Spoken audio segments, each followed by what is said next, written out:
Hi guys, welcome to this interesting video. इस video में हम बात करेंगे बेसिक टाइप्स ऑफ रिकर्शन के बारे में and these are direct recursion and indirect recursion. Direct recursion यानी नॉर्मल रिकर्शन। अब तक हमने जो भी रिकर्शन यूज किया है वो डायरेक्ट रिकर्शन था। It means direct recursion is a recursion in which function calls itself. Function definition में ही फंक्शन कॉल होता है, वो डायरेक्ट रिकर्शन है। चलिए एक डायरेक्ट रिकर्शन का एग्जांपल लेते हैं। Right a Python programme for printing n to 1 sequence.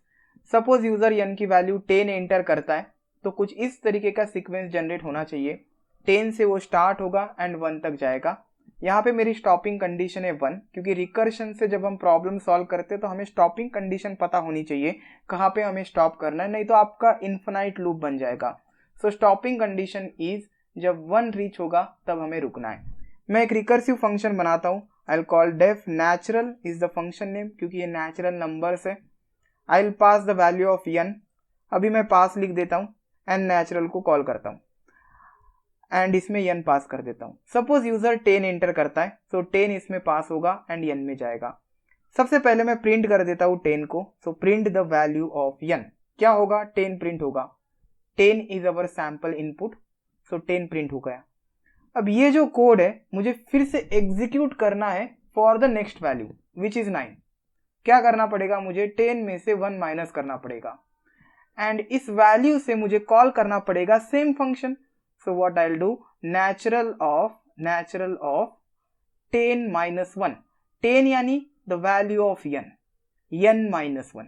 सो मैं रिकर्सिव कॉल दूंगा यहाँ पे नेचुरल ऑफ n माइनस 1। अब मुझे ये रिटर्न करना पड़ेगा, सो आई विल रिटर्न इट।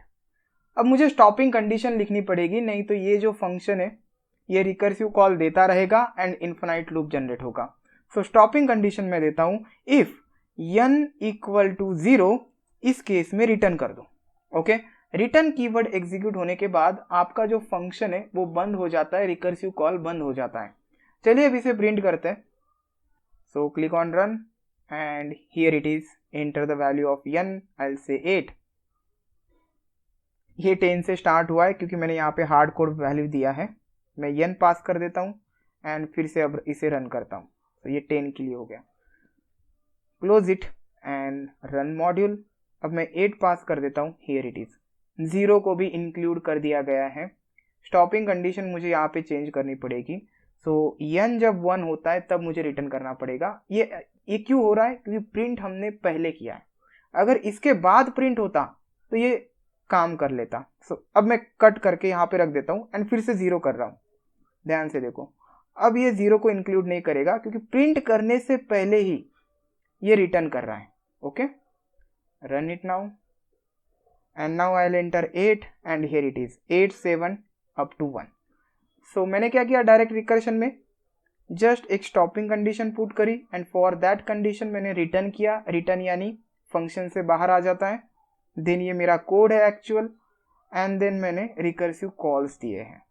जब भी आप प्रॉब्लम सॉल्व करेंगे बाय यूजिंग डायरेक्ट रिकर्शन तो कुछ इस तरीके का सिंटैक्स होगा। Def, then function name, then यहाँ पे टर्मिनेटिंग कंडीशन और बेस कंडीशन भी इसे बोला जाता है, base condition, stopping condition and here the return keyword. Return क्या करता है? जो आपका फंक्शन है उसे स्टॉप कर देता है।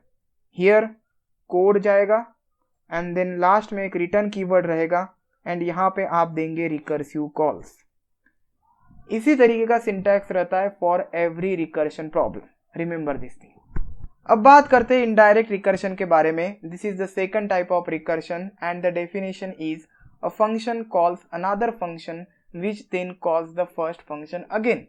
डेफिनेशन याद रखिएगा, एग्जाम्पल दिखाता हूँ। सो यहाँ पे देखिए दो फंक्शंस हैं, num एंड num1।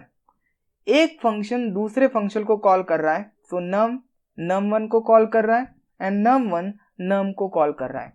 सो एक दूसरे को ये कॉल कर रहे हैं and the definition says when a function calls another function, so num is calling another function num1 which then calls the first function again. So num1 is calling the num function again. So this is called as indirect recursion. ये भी infinite loop generate कर सकता है। सो आपको stopping condition देनी पड़ेगी। So here I have written the stopping condition if n is less than और equal to 0 return. Okay put. चलिए स्टॉप कीजिए इस वीडियो को एंड इसका आउटपुट बताइए in comment section.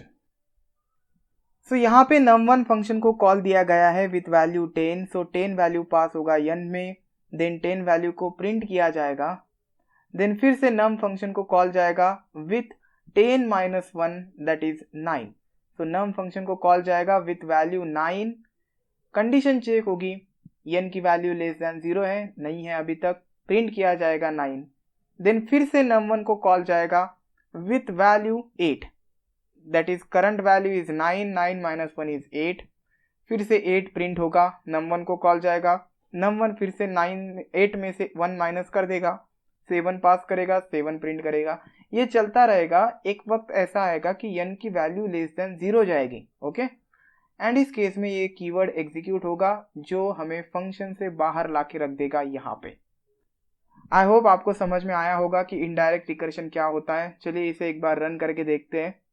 Run module and here it is 10, 9, 8 up to 0। So ये basic difference है direct recursion and indirect recursion में। इस वीडियो में बस इतना ही। उम्मीद करता हूँ कि आपको ये वीडियो पसंद आया होगा। Will see you next time. Channel को सब्सक्राइब कीजिएगा।